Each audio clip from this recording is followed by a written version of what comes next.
We will enforce our laws. We'll put bad people behind bars. U.S. Attorney General Jeff Sessions has a plan for reducing crime across the nation, a plan called Project Exile that's nearly 2 decades old. When asked about the program, Sessions called it a very discreet, effective policy and said he will promote it nationwide.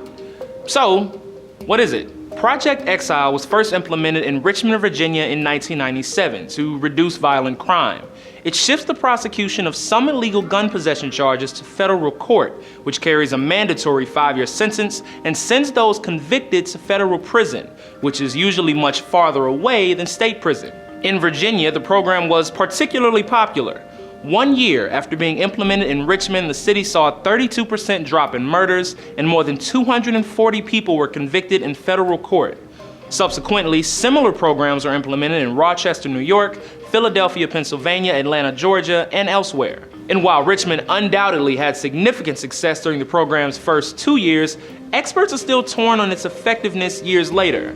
2 major research papers reached different conclusions, with one claiming crime would have subsided anyway as part of a national trend, and the other saying Project Exile played a significant role in reducing violent crime. Critics also say the program disproportionately impacts the black community. I will send in what we have to send in.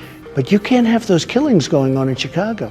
Chicago is like a war zone. Sessions met with Chicago Police Superintendent Eddie Johnson on Thursday, who has similarly called for tougher sentences for gun crimes in Illinois. The goal of this is not to incarcerate more people. In fact, the goal of this is to incarcerate less people. Nationally, violent crime still sits at a historic low, but Sessions believes the uptick in homicides in some cities like Chicago is indicative of a larger trend that needs to be confronted.